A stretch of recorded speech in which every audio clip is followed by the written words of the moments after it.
اما بعد فاعوذ باللہ من الشیطان الرجیم بسم اللہ الرحمن الرحیم رب اشرح لی صدری ویسر لی امری واحلل عقدۃ من لسانی یفقہوا قولی۔ منہاج القاصدین صفحہ نمبر 175، فصل ہفتم، 7ویں فصل، قرابت داری اور ہمسائیگی کے حقوق۔ قرابت داری یعنی رشتہ داری، اور ہمسائیگی یعنی نیبرز، ان کے حقوق۔ مسلمان کا حق یہ ہے کہ جب ملو تو سلام کہو، جب بلائے تو جاؤ، اور وہ چھینک مارے تو جواب دو، وہ بیمار ہو تو اس کی عیادت کرو، مر جائے تو اس کے جنازے میں جاؤ، اس کی قسم کو پورا کرو، یعنی اگر وہ تم پہ کوئی قسم ڈالے تو اسے پورا کرو۔ جب تم سے خیر خواہی چاہے تو خیر خواہی کرو، غائبانہ طور پر اس کی حفاظت کرو، اور اس کے لیے وہ کچھ پسند کرو جو اپنے لیے پسند کرتے ہو، اور جو اپنے لیے ناپسند کرتے ہو اس کے لیے بھی ناپسند کرو۔ باقی باتیں تو بہت واضح ہیں، لیکن یہ بات جو ہے جب تم سے خیر خواہی چاہے تو خیر خواہی کرو، یعنی جب تم سے کوئی مشورہ مانگے یا کوئی بھلی بات یعنی اچھی نصیحت چاہے، یا پھر کسی معاملے میں کوئی سفارش چاہے یا مدد چاہے تو ایسے موقع پر اس کی مدد کرو۔ یہ تمام باتیں احادیث میں ہیں، اور ان میں سے یہ بھی ہے کہ کسی مسلمان کو اپنے قول اور فعل سے تکلیف نہ دو، اور مسلمانوں کے لیے متواضع رہو یعنی ہمبل رہو، متکبر نہ بنو، اور بعض کے متعلق بعض کی باتیں نہ سنو یعنی غیبت نہ سنو۔ اگر کوئی بات کان میں پڑ جائے تو دوسروں تک نہ پہنچاؤ، کیونکہ اس سے دوسروں کے دل خراب ہوں گے اور پھر ان کے باہمی تعلقات متاثر ہوں گے۔ اور ان میں سے یہ بھی ہے کہ اگر جھگڑا ہو تو 3 دن سے زیادہ مسلمان سے قطع تعلق نہ کرے، کیونکہ اس میں مشہور حدیث ہے، حضرت ابو ہریرہ رضی اللہ عنہ سے روایت ہے کہ نبی صلی اللہ علیہ وسلم نے فرمایا، کسی مومن کے لیے جائز نہیں کہ 3 دن سے زیادہ اپنے مومن بھائی سے قطع تعلق کرے، یعنی تعلق کاٹ دے، بات چیت بند کر دے، یہ جائز نہیں۔ جب 3 دن گزر جائیں تو اس سے ملے اور اس پر سلام کہے، یعنی خود ہی راضی ہو جانا چاہیے، اس بات کا انتظار نہیں کرنا چاہیے کہ دوسرا آئے اور وہ منائے تو پھر انسان آگے بڑھے۔ اگر وہ سلام کا جواب دے تو دونوں اجر میں شریک ہو گئے، اور اگر اس نے جواب نہ دیا تو سلام کرنے والا قطع تعلق کے گناہ سے بچ جائے گا اور سارا اجر اسی کو مل جائے گا۔ معلوم ہونا چاہیے کہ قطع تعلق کا یہ مسئلہ دنیاوی امور میں ہے۔ اگر دین کا حق ہو تو اہل بدعت اور خواہش پرست اور معصیت کے رسیا سے ہمیشہ کے لیے قطع تعلق کر لے، جب تک کہ وہ حق کی طرف رجوع نہ کرے یا توبہ نہ کرے۔ یہ ان کا اپنا ایک استدلال ہے، جس کی بہرحال دین میں کوئی ایسی واضح دلیل نہیں ملتی، کیونکہ نبی صلی اللہ علیہ وسلم نے ہر طرح کے لوگوں سے تعلقات رکھے، اور غرض کیا تھی کہ انہیں دین کی طرف بلایا جائے۔ اگر آپ صرف نیک لوگوں کو ہی جانتے ہیں یا نیک ہی لوگوں کے ساتھ تعلقات ہیں تو اس سے انسان کی زندگی میں امن تو بہت ہوتا ہے، لیکن جب آپ ایسے لوگوں سے تعلق رکھتے ہیں جو دین سے دور ہیں، تو جہاں ایک طرف ان کی باتوں سے یا ان کی حرکات سے آپ کو تکلیف ہوتی ہے، وہاں دوسری طرف آپ کے ذمہ یہ بھی آتا ہے کہ آپ ان کو دین کی طرف لائیں اور ان کو ان کی بدعات اور ان کی جو غلط کام ہے ان سے خبردار کریں، کیونکہ اگر قطع تعلق آپ نے کر لیا تو امر بالمعروف اور نہی عن المنکر کا فریضہ ادا ہو ہی نہیں سکتا۔ لیکن اگر ایسا موقع ہو کہ کوئی ایسا شخص جس سے تعلق رکھنے کی وجہ سے آپ کا اپنا دین پر قائم رہنا مشکل ہو جائے تو اس میں پھر جس حد تک ہو سکے محتاط رہے، یعنی انسان اس معاملے میں کوئی ہارڈ اینڈ فاسٹ رول نہیں اختیار کر سکتا۔ اس میں دیکھا یہ جائے گا کہ انسان کا دین اور ایمان کس حال میں محفوظ ہے، یعنی کس طریقے سے وہ اپنے ایمان کو بچا سکتا ہے یا اپنے عمل کو۔ کیونکہ بعض اوقات جب آپ ایسے لوگوں کے بیچ میں بیٹھتے ہیں جو اللہ رسول کا مذاق اڑاتے ہیں یا دین کا مذاق اڑاتے ہیں، اور اگر آپ ان میں بیٹھے رہتے ہیں تو یہاں پر اللہ تعالیٰ کا حکم بھی ہے کہ آپ وہاں سے اٹھ جاؤ، لیکن اگر وہ اس بات کو چھوڑ دے تو پھر قرآن ہی کہتا ہے کہ دوبارہ ان سے بات کر سکتے ہو۔ طویل عرصے تک اگر انسان ایسے لوگوں کے بیچ میں ہو جو براہ راست دین کا مذاق تو نہ اڑائیں لیکن اپنی مجلسوں میں دوسروں کی غیبت کریں، غلط باتیں کریں، جسے کئی دفعہ خاندانوں کے اندر ہوتا ہے، تو اس وقت انسان کوشش کرے کہ دوسروں کو روکے، اور اگر سمجھے کہ وہ روک نہیں سکتا تو پھر چپکے سے کسی اور کام میں مشغول ہو جائے اور ایسی مجلس میں نہ بیٹھے جس سے انسان کے تعلقات دوسروں سے خراب ہوں، یا یہ کہ انسان دوسروں کے حقوق ادا کرنے کے قابل نہ رہے۔ اور اس میں سے یہ بھی ہے کہ جس سے بھی اچھا سلوک کر سکتا ہو اپنی ہمت کے مطابق اچھا سلوک کرے، کسی کے گھر اس کی اجازت کے بغیر نہ جائے، دروازے پر رک کر 3 دفعہ اجازت مانگے، اگر اجازت نہ ملے واپس آ جائے۔ اور اس میں سے یہ بھی ہے کہ لوگوں سے اچھے اخلاق سے پیش آئے، اور یہ اس طرح ہے کہ ان میں سے ہر ایک کے ساتھ اس کے شایان شان طریقے کے مطابق معاملہ کرے۔ جاہل سے علم کی، کھلنڈرے سے فقہ کی اور کن ذہن سے علم کی باتیں بیان کرے گا تو خود بھی تکلیف پائے گا اور ان کو بھی تکلیف دے گا، کیونکہ وہ ان کی عقل سے بالا ہوں گی۔ اور پھر اس طرح جب وہ نہیں سمجھیں گے تو فرسٹریشن ہوگی، لہذا لوگوں سے ان کی عقل اور ان کی سمجھ کے مطابق ہی معاملہ کیا جائے۔ اور اس میں سے یہ بھی ہے کہ بڑوں کی عزت کرے اور بچوں پر شفقت، اور تمام لوگوں کے ساتھ خندہ پیشانی اور نرم دلی سے پیش آئے، یعنی ہر ایک کے ساتھ ہمدردی اور شفقت کا برتاؤ ہونا چاہیے، ان سے کیے ہوئے وعدے پورے کرے اور اپنی طرف سے لوگوں سے انصاف کرے، اور ان کے ساتھ وہی سلوک کرے جو سلوک کرنا ضروری ہو۔ حضرت حسن نے کہا، اللہ تعالیٰ نے آدم علیہ السلام کی طرف 4 باتوں کی وحی کی ہے اور فرمایا ان میں سے ایک میرے لیے اور ایک تیرے لیے، اور ایک تیرے اور میرے درمیان، اور ایک تیرے اور مخلوق کے درمیان ہے۔ میرے لیے یہ ہے کہ تو میری عبادت کر اور میرے ساتھ کسی کو شریک نہ ٹھہرا۔ تیرے لیے یہ ہے کہ میں تیرے اعمال کا بدلہ تجھے اس وقت دوں گا جب تجھے اس کی بڑی ضرورت ہوگی، اور جو تیرے اور میرے درمیان ہے وہ تیری دعا ہے، تو دعا کر میں قبول کروں گا، اور جو تیرے اور لوگوں کے درمیان ہے وہ یہ ہے کہ تو ان کے ساتھ اس طرح رہ جیسا کہ تو چاہتا ہے کہ وہ تیرے ساتھ رہے۔ یہ بہت ہی حکمت کی بات ہے کہ بعض اوقات ہم سوچتے ہیں کہ ہم کسی کے ساتھ کیسا معاملہ کریں، اس کے ساتھ کیسے پیش آئیں، کیا کریں کیا نہ کریں۔ تو اس میں بہترین چیز یہ ہے کہ انسان معیار اس چیز کو بنائے کہ جس بات سے اسے خود دوسروں سے تکلیف پہنچتی ہو وہ بات دوسروں کے حق میں نہ کرے، تو انشاءاللہ پھر تعلقات بہت بہتر رہیں گے۔ عموماً مشکل کیسے ہوتی ہے یا کب ہوتی ہے؟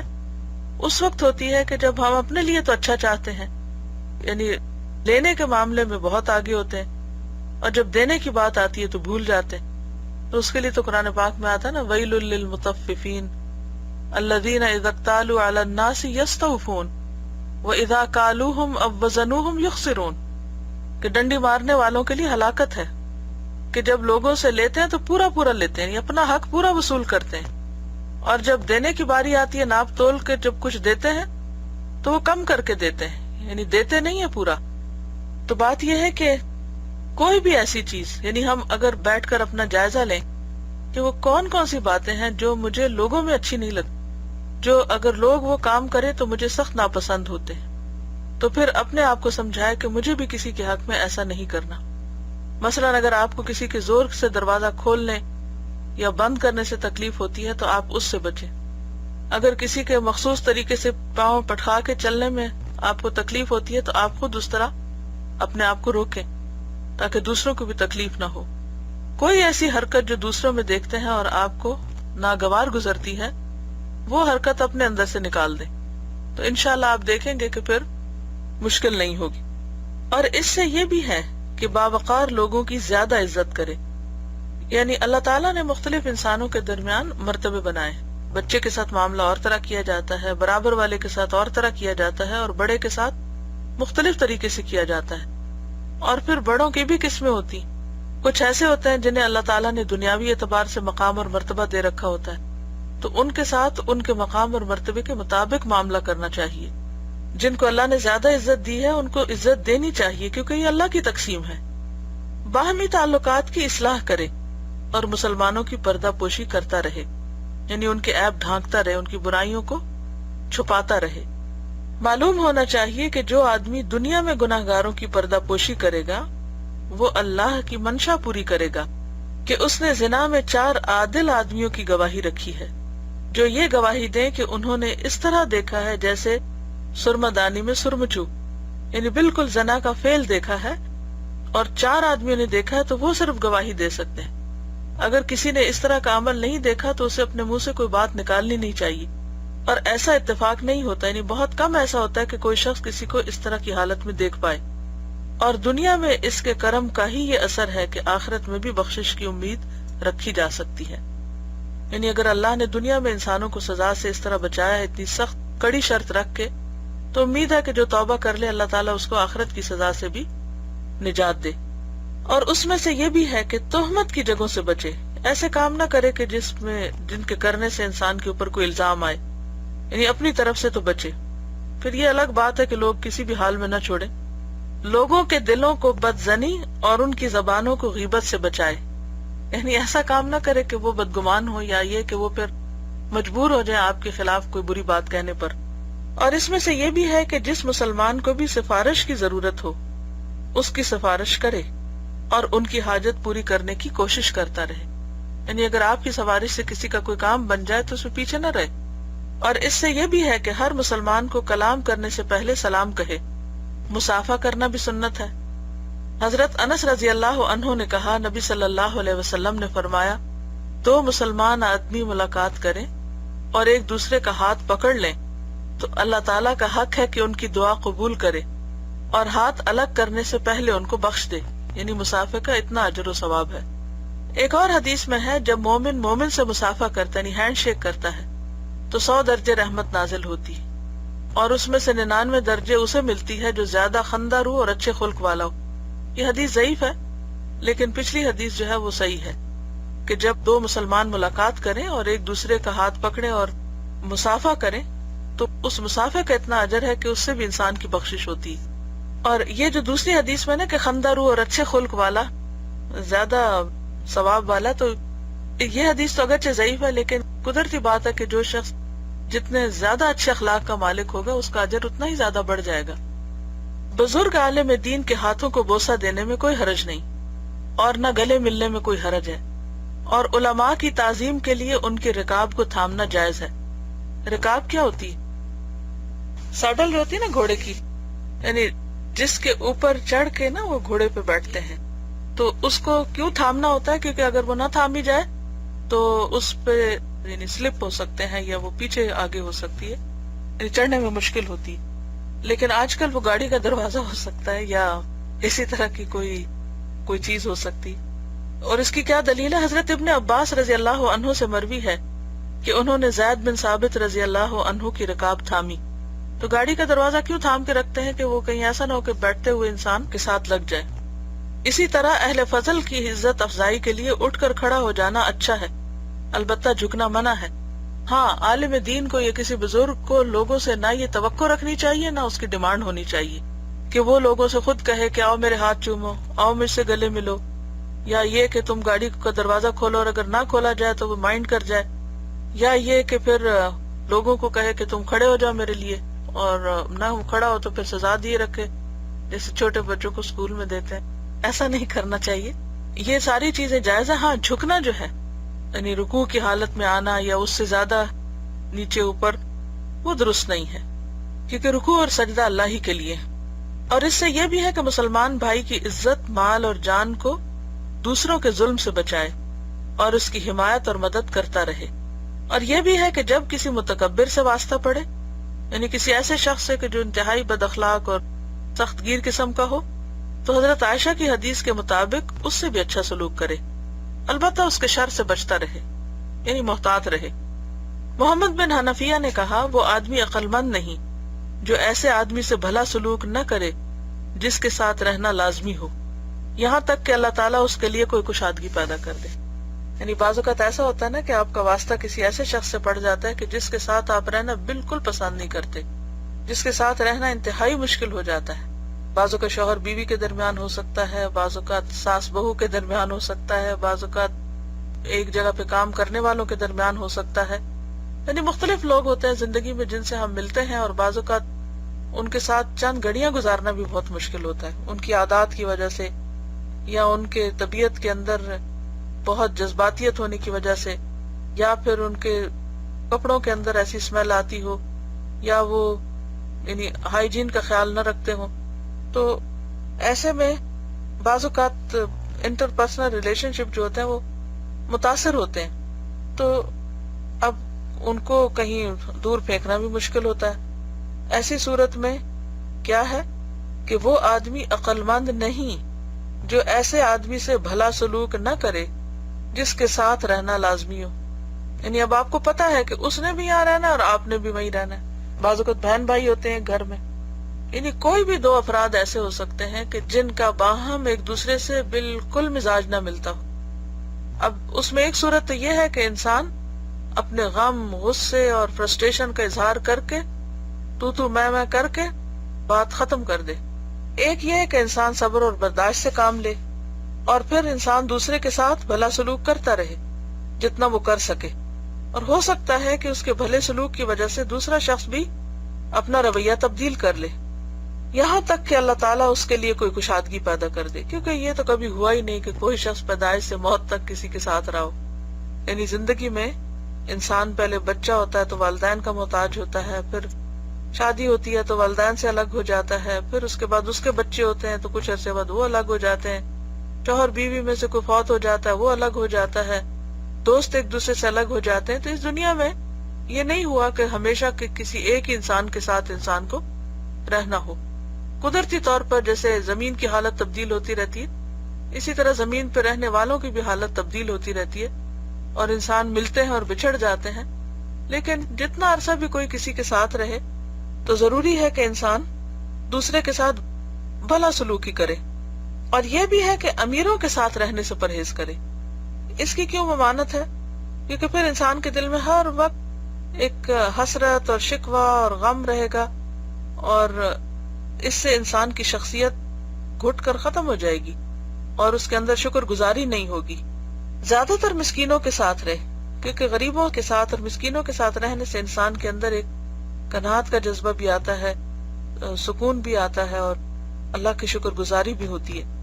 اور یتیموں سے اچھا سلوک کرے، جو بیمار ہو ان کی بیمار پرسی کرے، یعنی عیادت کرے۔ بیمار پرسی کے آداب یہ ہیں کہ اپنا ہاتھ مریض پر رکھے اور اس سے پوچھے تمہارا کیا حال ہے، تھوڑی دیر اس کے پاس بیٹھے، نرمی کا اظہار کرے، اس کے لیے تندرستی کی دعا کرے، اور مکان میں رکھی ہوئی چیزوں کو نہ دیکھے، نگاہ نیچی رکھے۔ یہ بہت ہی کام کی بات بتائی ہے کہ بعض لوگ کسی سے ملنے جاتے ہیں تو وہ ادھر توجہ نہیں کرتے کہ جس سے ملنے کے لیے جاتے ہیں، وہ یہ دیکھتے رہتے ہیں کہ ان کے گھر میں کیا کیا رکھا ہوا ہے اور کہاں کہاں رکھا ہوا ہے، اور وہ کبھی دیواروں کو دیکھیں گے، کبھی چھت کو دیکھیں گے، کبھی کارپیٹ کو دیکھیں گے، کبھی فرنیچر کو دیکھیں گے، اور بیمار کی طرف یا جس سے ملاقات کرے اس کی طرف کوئی توجہ نہیں ہوگی۔ اور یہ انتہائی بد اخلاقی کی بات ہے کہ انسان سے زیادہ چیزوں سے دلچسپی رکھے، اور انسان سے اس کی ہمدردی کم ہو، اور اس کی توجہ جو ہے وہ لا یعنی اور غیر ضروری چیزوں کی طرف ہو۔ تو یہ انہوں نے کئی سو سال پہلے یہ بات سمجھائی ہے کہ جب کسی بیمار کے پاس جائے تھوڑی دیر اس کے پاس بیٹھے، اظہار ہمدردی کرے، دعا کرے، اور ادھر ادھر نہ دیکھے، اور اپنا کام کر کے واپس لوٹے۔ اور مریض کے لیے مستحب ہے کہ دعا اور اللہ کے کلام سے فائدہ اٹھائے۔ حضرت عثمان بن ابی العاص رضی اللہ عنہ سے روایت ہے کہ انہوں نے رسول اللہ صلی اللہ علیہ وسلم کی خدمت میں شکایت کی کہ جب سے مسلمان ہوا ہوں جسم میں درد کی تکلیف ہے۔ اور بعض اوقات ایسے بھی ہوتا ہے نا کہ جیسے انسان کے کوئی اچھا کام کرتا ہے تو اس کے ساتھ ہی اس کو کوئی ایسی تکلیف شروع ہو جاتی ہے کہ جو ایک زندگی کا روگ بن جاتی ہے۔ مثلا اگر آپ عمرے پہ گئے، وہاں پر کوئی آپ کو تکلیف شروع ہو گئی، کوئی موچ آ گئی، کوئی اور اس طرح کی، تو رسول اللہ صلی اللہ علیہ وسلم نے فرمایا جہاں تیرے جسم میں درد ہے وہاں ہاتھ رکھ، اور بسم اللہ 3 مرتبہ اور 7 مرتبہ یہ دعا پڑھ، اعوذ بعزت اللہ وقدرتہ من شر ما اجد واحاذر، میں ہر اس چیز کی برائی سے جسے میں پاتا ہوں اور جس کا مجھے خوف ہے، اللہ تعالیٰ کی عزت اور قدرت کی پناہ لیتا ہوں۔ یعنی بسم اللہ 3 بار اور دعا 7 بار۔ اگر دعا یاد کر لی جائے تو بہت ہی اچھا ہے، اور ضروری نہیں کہ کسی درد پر یا کسی خاص تکلیف پر، یعنی کوئی بھی تکلیف ہو تو انسان اس پہ پڑھ سکتا ہے۔ مریض کے لیے ضروری ہے کہ اچھی طرح صبر کرے، خدا کا شکوہ شکایت نہ کرے۔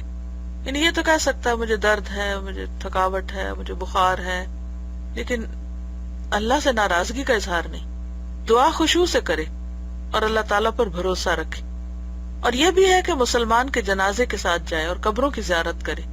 جنازے کے ساتھ جانے کا مقصد مسلمانوں کا حق پورا کرنا اور عبرت حاصل کرنا ہے. یعنی ایک تو جانے والے کے لیے دعا کرنا اور اس کو قبر تک پہنچانے کا اہتمام، اور دوسرا یہ کہ سبق حاصل کرنا کہ میرا بھی سفر یہی ہے، اسی راستے پہ مجھے بھی آنا ہے ایک دن مرنے کے بعد. حضرت اعمش نے کہا کہ ہم جنازے میں حاضر ہوتے تو ہمیں معلوم نہ ہوتا کہ کس سے تعزیت کریں، کیونکہ سبھی لوگ سوگوار ہوتے. بعض لوگ تو جنازے کے ساتھ چل پڑتے ہیں اور پھر دنیا کی باتیں شروع کر دیتے ہیں یا اپنی اپنی پڑی ہوتی ہے. اور اب تو ماشاءاللہ موبائل ہر بندے کے ہاتھ میں، جنازے میں ہو کہ مسجد میں ہو کہ حرم میں ہو کہ طواف میں ہو، اور ہر جگہ اسے دوست بنائے ہوتے ہیں اور ان کی توجہ اس کی طرف رہتی ہے، انسانوں کی طرف توجہ کم ہوتی. بس یہ بھی بڑی حیرت کی بات ہے اور بڑی تکلیف دہ بعض اوقات بات ہوتی ہے کہ جس کے پاس آپ بیٹھے ہیں اسے چھوڑ کر آپ مشین کے ذریعے دور بیٹھے ہوئے لوگوں سے بات کریں. تو پھر آپ کو کسی کے پاس بیٹھنے کی ضرورت کیا ہے کہ اگر آپ پاس بیٹھ کر بھی کسی اور سے چیٹ کر رہے ہیں، کسی اور سے آپ فون پہ بات کر رہے ہیں. بعض لوگوں کی عادت ہوتی ہے کسی سے ملاقات کرنے جاتے ہیں اور جس سے ملنے گئے اس کا وقت ضائع کرتے ہیں، اس سے بات کم کرتے ہیں اور ہر تھوڑی دیر بعد موبائل پر دوسرے باہر کے لوگوں سے بات شروع کر دیتے ہیں.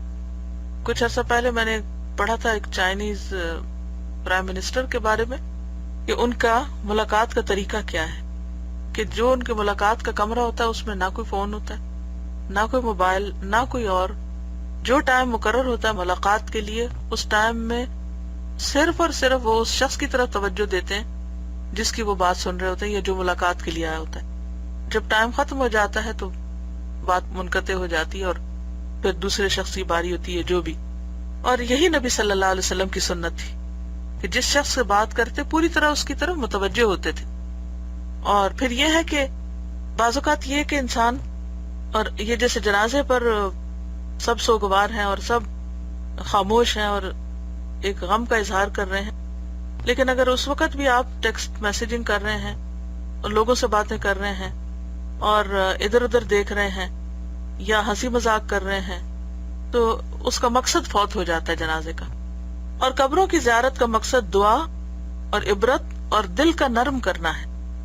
جنازے کے ساتھ جانے کے آداب یہ ہیں کہ پیدل چلے، پرخشوع ہو یعنی جسم پر رقت طاری ہو، خاموش رہے، میت کو دیکھتا جائے، موت کے متعلق سوچے اور اس کی تیاری کرے. عورتیں اگرچہ جنازے کے ساتھ نہیں جاتی لیکن اگر میت والے گھر میں جائیں تو اسی طرح کی کیفیت اپنے اوپر طاری کریں. وہاں بیٹھ کر ریسیپی شیئر کرنا، کپڑوں کی باتیں کرنا اور ادھر ادھر بچوں کی باتیں کرتے رہنا، یہ بیکار میں پھر وقت ضائع کرنا ہے. ایسا کرنا تو گھر میں ہی بیٹھے، اور اگر وہاں جائے تو اپنے کام سے جائے، تھوڑی دیر بیٹھے لیکن جتنی دیر بیٹھے وہاں سے کوئی سبق سیکھ کر اٹھے. معلوم ہونا چاہیے کہ ہمسائیگی اخوت اسلامی کا تقاضا پوری کرنے کے علاوہ اور حقوق کا بھی مطالبہ کرتی ہے. ہمسائیگی یعنی ہمسائے میں ساتھ رہنا، کسی کا نیبر ہونا، اخوت اسلامی کا تقاضا پورا کرنے کے علاوہ اور حقوق کا بھی مطالبہ کرتی ہے. یعنی صرف یہ نہیں کہ اسلامی بھائی چارے کا حق ادا کیا جائے، اس کے علاوہ بھی کچھ اور چیزیں ہیں جو ذمہ ہوتی ہیں انسان کے. یعنی ہمسایہ اسلام کے سارے حقوق کے علاوہ اور بھی کچھ حق رکھتا ہے. اسلام کے حقوق تو پیچھے آپ پڑھ چکے نا، اس چیپٹر کے بالکل شروع میں پہلے پیراگراف میں تھے. حدیث میں آیا ہے کہ ہمسائے تین ہیں، ایک جس کا ایک حق ہے، ایک وہ جس کے دو حق ہیں، اور ایک وہ جس کے تین حق ہیں. جس کے تین حق ہیں وہ مسلمان قرابت دار ہمسایہ ہے، یعنی مسلمان، پھر رشتہ دار اور پھر ہمسایہ. اس کے لیے ایک حق ہمسائیگی کا ہے، ایک اسلام کا اور ایک حق قرابت کا. اور جس کے دو حق ہیں یہ مسلمان ہمسایہ ہے جس کا ایک حق اسلام کا ہے اور ایک ہمسائیگی کا. اور جس کا صرف ایک حق ہے وہ مشرک ہمسایہ ہے، یعنی اگر نان مسلم پڑوسی ہو تو اس کا بھی حق ہوتا ہے. معلوم ہونا چاہیے کہ ہمسائے کا حق صرف یہی نہیں کہ اسے تکلیف نہ دی جائے، بلکہ اس کی طرف سے دی گئی ایذا کو برداشت کرنا، اس سے نرمی کرنا، بھلائی میں ابتدا کرنا اور پہلے سلام کرنا بھی ہے. کیا کیا کرنا؟ اس کی طرف سے آئی ہوئی تکلیف برداشت کرنا، اس سے نرمی کرنا، بھلائی میں ابتدا کرنا، اچھا کام کرنے میں، خیر خواہی میں، خیال رکھنے میں پہل کرنا اور پہلے سلام کرنا بھی. ہاں، اس سے طویل گفتگو نہ کرے. بعض لوگوں کو باتوں کی عادت ہوتی ہے اور وہ باتیں کیے چلے جاتے ہیں اور باتوں میں راحت پاتے ہیں، اور پھر ہمسایوں کے ساتھ یہ مشکل زیادہ ہو جاتی ہمارے یہاں بھی بعض اوقات کیا رواج ہوتا ہے کہ لوگ صبح صبح ایک دوسرے کے گھر چل پڑتے ہیں اور پھر بیٹھ کے باتیں شروع کر دیتے ہیں. ان کو بالکل اس بات کا خیال نہیں ہوتا کہ دوسرے کس حال میں ہے یا اس سے کوئی زیادہ اہم کام بھی ہوگا. جس کو کہتے ہیں نا کہ باتوں کا چسکا. کچھ لوگوں کو جیسے نشہ ہوتا ہے نا کوئی تمباکو وغیرہ کا یا سگریٹ کا، اسی طرح کچھ لوگوں کو باتوں کا نشہ ہوتا ہے، اور جب تک وہ اپنی باتیں کر نہ لیں اور سنا نہ لیں جو ان کے دل میں ہوتا ہے، چاہے وہ کسی اور کی سنے یا نہ سنے، اس وقت تک ان کو چین نہیں آتا. تو یہ بھی اذیت دینے والی چیزوں میں سے ہے. اور لایانی گفتگو جو ہوتی ہے، خاص طور پر بے مقصد گفتگو، اس کا تو ویسے بھی حساب ہوگا، اور اس میں بہت سی غلط باتیں بھی زبان سے نکلنے کا اندیشہ ہوتا ہے. بعض لوگ اگر بھولے سے ان کو فون کر بیٹھے تو وہ صرف یک طرفہ بولے چلے جاتے ہیں، یہ بھی نہیں دیکھتے کہ دوسرے کی رائے کیا ہے یا دوسرا کیا کہے گا یا اس کا بھی کوئی نقطہ نظر ہے. انہیں اس سے کوئی غرض نہیں ہوتی. انہیں اتنے سیلف سینٹرڈ ہوتے ہیں، اپنی ذات اتنی عزیز ہوتی ہے کہ بس انہیں اس بات کی فکر ہوتی ہے کہ ہمارے اوپر کیا گزر رہی، یا ہم کیا محسوس کرتے ہیں، یا ہمارے دل میں کیا ہے. انہیں اس سے کوئی غرض نہیں ہوتی کہ دوسرا کس مصیبت میں ہے. کسی کو کوئی تکلیف ہے، کسی کو واش روم جانا ہے، یا اسے کھانا کھانا ہے، یا کوئی اور اس کے انتظار میں ہے، یا کوئی بیمار اس کے پاس ہے کہ جس کی اسے عیادت کرنی، اسے اس بات کا کوئی فکر فاقہ، کوئی غم، کوئی خیال بھی نہیں شاید آتا. اس کو خیال ہے تو صرف اپنی ذات کا کہ میرا دل کیا چاہتا ہے. اور یہ انتہائی تکلیف دہ اور نہایت ناگوار بات ہے کہ انسان صرف اپنی ذات کا سوچے اور دوسرے کی ضرورت اور دوسرے کی تکلیف کو بھول جائے. اور میں آپ سب سے کہوں گی، خاص طور پر جو قرآن پڑھنے والے لوگ ہیں، اور بہت ہی میں یعنی کہ ہمدردانہ درخواست کروں گی کہ خدا را ہم سب اپنی اپنی گفتگوؤں کا جائزہ لیں کہ ہم کتنی بات کرتے ہیں اور کیوں کرتے ہیں، اور کتنی ہمیں کرنی چاہیے اور کس موقع پہ کرنی چاہیے. کیونکہ بعض اوقات طویل گفتگو، بے موقع گفتگو سراسر دوسروں کی اذیت کا سبب بنتی ہے، اور اس کے پیچھے بعض اوقات کوئی مقصد بھی نہیں ہوتا. بس صرف اپنے ذہن میں ایک آئیڈیا آ جاتا ہے اور پھر وہ ہم آئیڈیا ہر ایک سے بیٹھ کے ڈسکس کرتے ہیں، چاہے اس کا کوئی سر پیر ہو یا نہ ہو، اور بے موقع بعضوں کا ڈسکس کرتے ہیں. تو یہ عادت جو ہے یہ وقت ضائع کرنے کا سبب. بعض اوقات میں دیکھتی ہوں لوگوں کو اور مجھے بہت حیرت ہوتی ہے کہ سارے کام کاج چھوڑ کر چائے کا کپ رکھ کر باتوں پہ باتیں کیے چلے جاتے ہیں. اچھا فلاں نے یہ کہا، پھر اس میں سے چٹکلا نکال لیا، پھر دوسرا، پھر تیسرا، پھر ادھر پھر ادھر، کوئی ماضی کو مستقبل. اور مجھے حیرت ہوتی ہے کہ ان سب نے قرآن پڑھ رکھا ہے. جب قرآن پڑھنے کی بات آتی ہے تو بڑی بڑی تقویٰ کی باتیں ہو رہی ہوتی ہیں، اور جب عملی زندگی آتی ہے تو سارا تقویٰ بھول جاتا ہے، اور وقت کو اس بے دریغ طریقے سے لوٹاتے ہیں کہ حیرت ہوتی ہے کہ انہیں اپنے وقت کی قدر کیوں نہیں.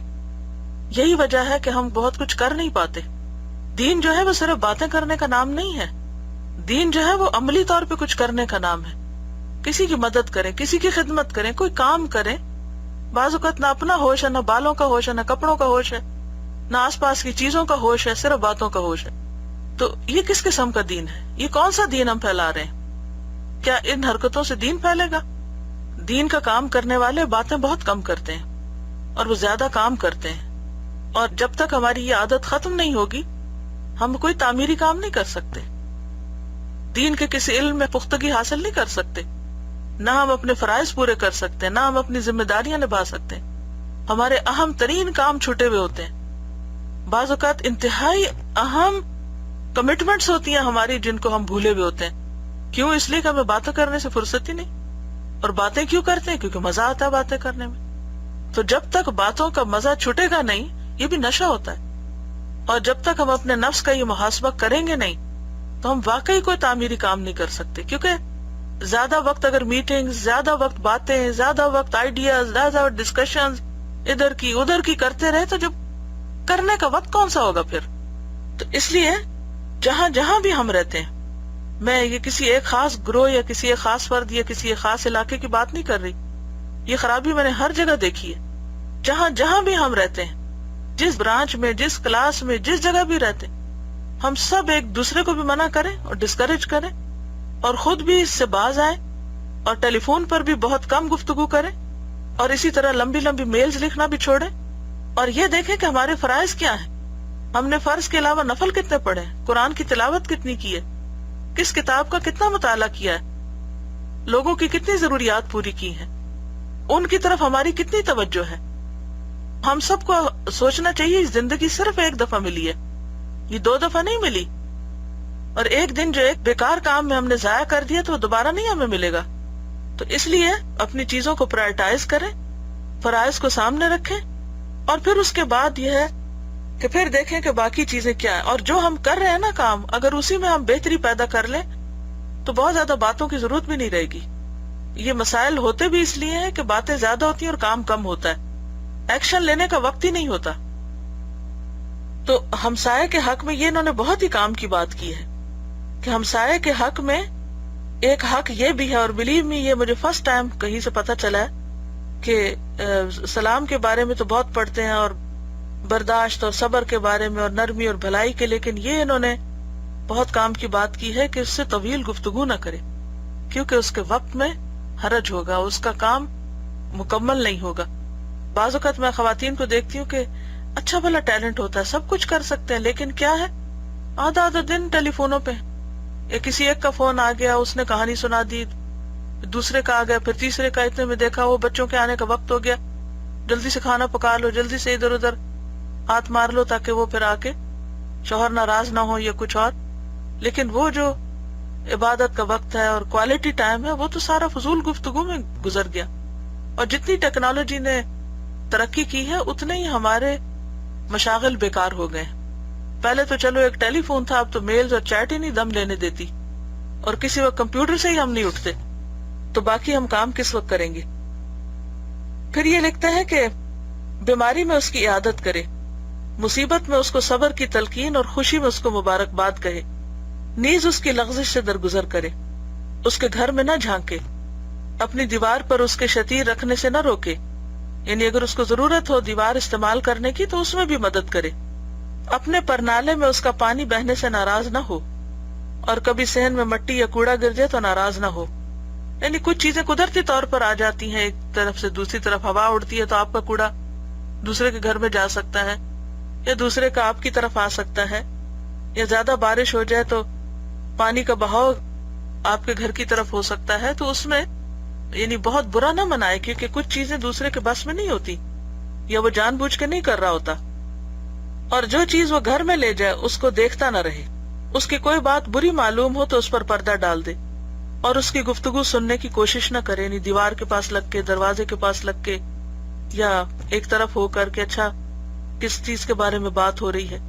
اور خاص طور پر یہاں پر تو گھروں کی دیواریں گتے کی لگی ہوتی ہیں, تو ایک کمرے کی بات دوسرے میں بڑے آرام سے سنی جا سکتی. اس کی بیوی کو نہ دیکھے, اور جب ہمسایہ کہیں جائے تو اس کے گھر والوں کی ضروریات کا خیال رکھے, یعنی عملی طور پر اس کے کام آئے.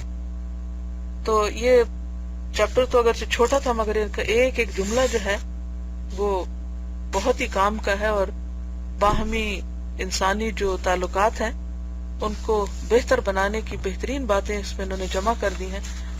اللہ تعالیٰ سے دعا ہے کہ اللہ ہمیں عمل کی توفیق عطا فرمائے.